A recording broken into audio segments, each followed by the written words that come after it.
Market ஹைல இருக்கும் போதும் market லோல இருக்கும் போதும் கிளைண்ட்ஸ்க்கு நீங்க என்ன சஜஸ்ட் பண்ணுவீங்க? நீங்க 6 வீக்ஸா குடுக்குற லெவல்ஸ் அச்சீவ் ஆயிட்டு இருக்கு.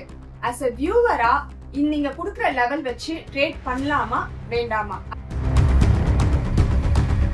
எவ்ரி வீக்ஸ் வந்து நாங்க லெவல் கொடுக்கிற ரீசனே என்னன்னா, செப்டம்பர் டு மார்ச் வரைக்கும் 4500 பாயிண்ட்ஸ் ஃபால்ல இருக்கு. அதாவது 6 மந்த்ஸ்ல 4500 பாயிண்ட்ஸ் குறைஞ்சிருக்கு. பட் ஏப்ரல்ல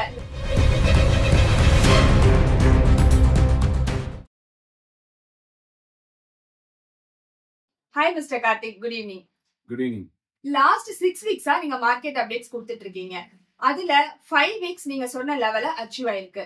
சோ இவ்ளோ மார்க்கெட் வாலட்டிலிட்டி இருக்கும்போது எப்படி நீங்க சொல்ற லெவல் அக்யூரேட்டா அச்சீவ் ஆகுது?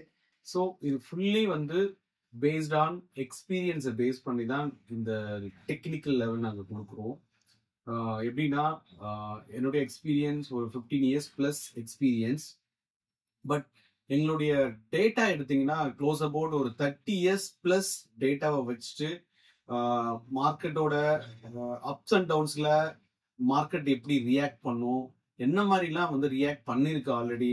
ஸோ அப்படிங்கிற வந்து மல்டிபிள் பேராமீட்டர்ல ஒரு டேட்டா அனலைஸ் பண்ணிட்டு அதை வச்சு ஒரு கால்குலேட் பண்றோம். ஸோ மார்க்கெட் இந்த லெவல் இருந்தா இந்த லெவல் வரைக்கும் போகும், இந்த லெவல் பிரேக் ஆச்சுன்னா இந்த லெவல் வரைக்கும் மேலே போகும், இல்லை டவுன் ஆகும் அப்படிங்கிற ஒரு டேட்டாவை எடுத்துட்டு ஸோ அதுதான் நாங்கள் கொடுக்குறோம். அதனுடைய ரிப்போர்ட் தான் நமக்கு வந்து இப்போ வந்து சக்சஸா இருக்கு. ஆல்மோஸ்ட் எங்களுடைய ரிப்போர்ட் வந்து ஒரு 80% மார்க்கெட்டை ப்ரெடிக்ட் பண்றதை வந்து நாங்கள் கரெக்டாக கொடுத்துட்டு இருக்கோம். ஸோ மேஜரா வந்து மார்க்கெட்டோட பாஸ்ட் ஹிஸ்டரி, தென் மார்க்கெட் எப்படி ரியாக்ட் பண்ணிட்டு இருக்கு அப்படிங்கிற ஒரு எக்ஸ்பீரியன்ஸ் தான் இங்க வந்து உங்களுக்கு ரிப்போர்ட்டா நம்ம கொடுக்குறோம். நீங்க 6 வீக்ஸா குடுக்குற லெவல்ஸ் அச்சீவ் ஆயிட்டு இருக்கு. as a வியூவரா நீங்க குடுக்குற லெவல் வச்சு ட்ரேட் பண்ணலாமா வேண்டாமா? அதுக்கு உங்களோட ஆன்சர் என்ன?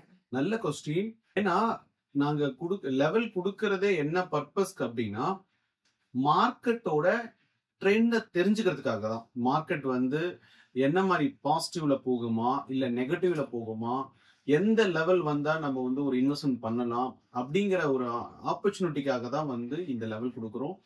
இந்த லெவலை வச்சு நம்ம வந்து ட்ரேட் பண்றதோ, டெய்லி ட்ரேட் பண்றதோ இல்ல வாட் எவர் ட்ரேடிங் வந்து இந்த லெவல் வந்து நீங்க பயன்படுத்தக்கூடாது. ஏன்னா இது அட்வைசபிளும் இல்லை, பண்ணாதீங்க. 100% பண்ணாதீங்க. இது வந்து நாங்க கொடுக்கிற பர்பஸே வந்து கிளைண்ட்டுக்கு லாங் டேர்ம் வெல்த் கிரியேஷனுக்காக, மார்க்கெட் ஆப்பர்ச்சுனிட்டி தெரிஞ்சுக்கணும் பர்பஸ்க்காக தான் நாங்க கொடுக்குறோம். செப்டம்பர் டு மார்ச் வரைக்கும் 4500 பாயிண்ட்ஸ் ஃபால்ல இருக்கு. அதாவது 6 மந்த்ஸ்ல 4500 பாயிண்ட்ஸ் குறைஞ்சிருக்கு. பட் ஏப்ரல்ல இந்த 2 வீக்ஸ்ல 2000 பாயிண்ட்ஸ் ஃபாஸ்டா ரெக்கவர் ஆயிருக்கு. சோ இந்த ஃபாஸ்ட் ரெக்கவரிக்கான காரணம் என்ன? குளோபலா இன்னைக்கு இந்தியா வந்து ஒரு பிக்கஸ்ட் ஆப்பர்ச்சுனிட்டி கண்ட்ரி. ஏன்னா டெவலப்பிங் கண்ட்ரி, ஃபியூச்சர்ல நல்ல டெவலப் ஆகும் அப்படிங்கிற ஒரு தாட் வந்து குளோபலாவே இருக்கு. அப்ப என்ன ஆகும் அப்படின்னா, இப்ப நீங்க ஒரு ஜஸ்ட் நீங்க ஒரு கம்பேர் பண்ணா தெரிஞ்சிடும். நம்ம யூஎஸ் மார்க்கெட் அண்ட் சைனா மார்க்கெட்டா இருக்கட்டும், இல்ல வந்து யூரோப்பியன் மார்க்கெட், ஜப்பான் மார்க்கெட், இவங்களுடைய ரெக்கவரி பாத்தீங்கன்னா ரொம்ப ஸ்லோவா இருக்கும் இந்தியா மார்க்கெட்டை கம்பேர் பண்ணும்போது. அதுக்கான ரீசன் என்னன்னா, ஸோ டிஃபால்ட்டா இந்தியா வந்து ஒரு பிக்கஸ்ட் க்ரோயிங் கண்ட்ரி. அப்ப என்ன பண்ணுவாங்கன்னா, மார்க்கெட் ஆப்பர்ச்சுனிட்டி வரும்போதெல்லாம் ஃபாஸ்டா இன்வெஸ்ட்மெண்ட்ஸ் வந்து அதிகமா இன்க்ரீஸ் பண்ணுவாங்க. இது ஒரு எக்ஸாம்பிள், கோவிட்க்கு முன்னாடியும் ஆஃப்டர் கோவிட், பிஃபோர் கோவிட்னு வச்சுக்கலாம். பிஃபோர் கோவிட் என்ன நடந்துச்சு அப்படின்னா, மார்க்கெட் வந்து டவுன் ஆகும் போது ஃபாஸ்டா டவுன் ஆகும், ரெக்கவர் ஆகும்போது ஸ்லோவா ரெக்கவர் ஆகும். ஆஃப்டர் கோவிட், இப்ப கோவிட் ஒரு இன்சிடென்ட் நடந்துச்சு, ஒரு பெரிய ஒரு மார்க்கெட் ஒரு ஃபால் டவுன் நடந்துச்சு. தென் வந்து இப்ப லேட்டஸ்டா ஒரு செப்டம்பர்ல இருந்து மார்க்கெட் டவுன் ஆயிருக்கு.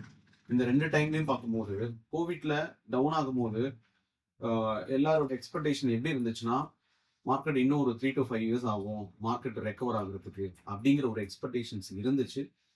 பட் என்னாச்சு, 1 இயர்லயே மார்க்கெட் வந்து ஃபாஸ்டா ரெக்கவர் ஆச்சு. அதே மாதிரி தாங்க இப்போ லாஸ்டாவும் அதே மாதிரி லாஸ்ட் வீக்ல, இந்த லாஸ்ட் 2 வீக்ஸ்ல நல்லா மார்க்கெட் வந்து ஃபாஸ்டா ரெக்கவர் ஆச்சு. இது எல்லாத்துக்கும் ரீசன் ரொம்ப இம்பார்ட்டன்ட்.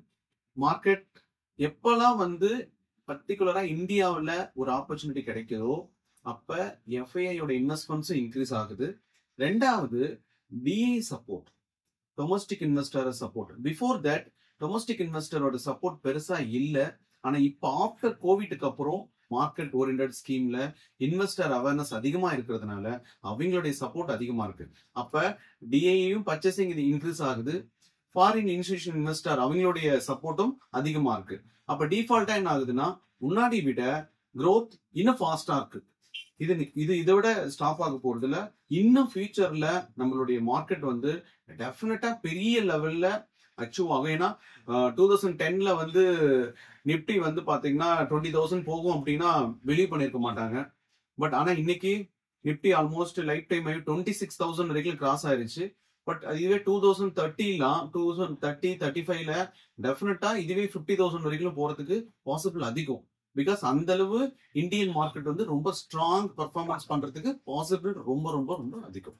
இதுதாங்க ரீசன் மார்க்கெட் வந்து ரொம்ப ஃபாஸ்டா ரெக்கவர் ஆகிறதுக்கான ரீசன்.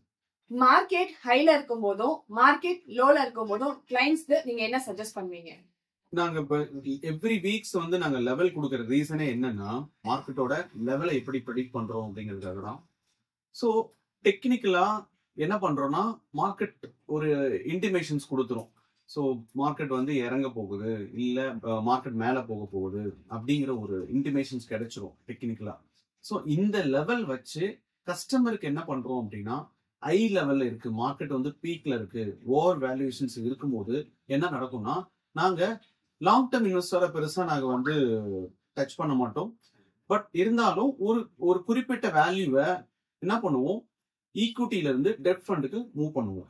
சேம் மார்க்கெட் லோ லெவல்ல இருக்கும்போது அதே டெட் ஃபண்டுக்கு மூவ் பண்ண வேல்யூவை டெட் ஃபண்ட்ல இருந்து ஈக்விட்டிக்கு மூவ் பண்ணுவோம். ஸோ இந்த மாதிரி ஒரு டிரான்சாக்ஷன்ஸ் மேபி அது வந்து ரொம்ப ரேர் தான் சொல்ல முடியும். ஏன்னா ஒரு இயர்லி ஒன்ஸ் ஆர் 2 இயர்ஸ்க்கு ஒன்ஸ் இந்த மாதிரி ஒரு ஆப்பர்ச்சுனிட்டி கிடைக்கும். இந்த மாதிரி டைமை கிளைண்ட்டுக்கு ரெக்கமெண்ட் பண்ணுவோம். அப்பதான் என்ன பண்ண முடியும்னா ப்ராஃபிட் அதிகமா கிளைண்ட் வந்து புக் பண்ண முடியும். ஏன்னா மார்க்கெட் வந்து ஓகே நான் ஒரு மார்க்கெட்ல இன்வெஸ்ட்மெண்ட் பண்றேன் அப்படியே நான் வந்து மார்க்கெட் எனக்கு ப்ராஃபிட் கொடுக்குமானா கொடுக்கும். கண்டிப்பா பெரிய லெவல்னா ஒரு 15% ரிட்டர்ன் கொடுக்கும் போது இந்த மாதிரி ஆப்பர்ச்சுனிட்டி நம்ம யூஸ் பண்ணும் போது என்ன ஆகும்னா இன்னும் ஒரு 1 or 2% ரிட்டர்ன் வந்து எக்ஸ்ட்ரா எடுக்க முடியும்.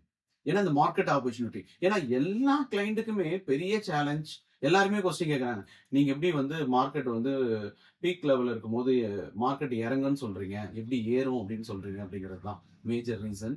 அப்ப நாங்க அதை ப்ரெடிக்ட் பண்றது தான் டெக்னிக்கலா மார்க்கெட் வந்து ஓகே இறங்க போகுதுன்னு ஒரு இன்டிமேஷன். அது வந்து நாங்க லைவாவே கொடுத்துருக்கோம். லாஸ்ட் ஆகஸ்ட்ல கொடுத்தோம், ஒரு வீடியோ நாங்க போட்டிருக்கோம். தென் வந்து செப்டம்பர்ல போட்டிருக்கோம். மார்க்கெட் வந்து ஓவர் வேல்யூஷன்ஸ்ல இருக்கு, இந்த டைம்ல ஈக்விட்டியில அதிகமான போர்ஷன் வச்சுக்காதீங்க, ஸோ டெட் ஃபண்டுக்கு மூவ் பண்ணுங்க. ஏன்னா எல்லாத்தையுமே மூவ் பண்ணுங்கிற நீடு இல்லை. ஒரு குறிப்பிட்ட லெவல் அமௌண்ட்டை வந்து டெட்க்கு மூவ் பண்ணிட்டோம் அப்படின்னா மார்க்கெட் இறங்கும் போது இறங்க நம்ம பர்ச்சேசிங் பண்றதுக்கு ஈஸியா இருக்கும். ஸோ அந்த பர்பஸ் தான்.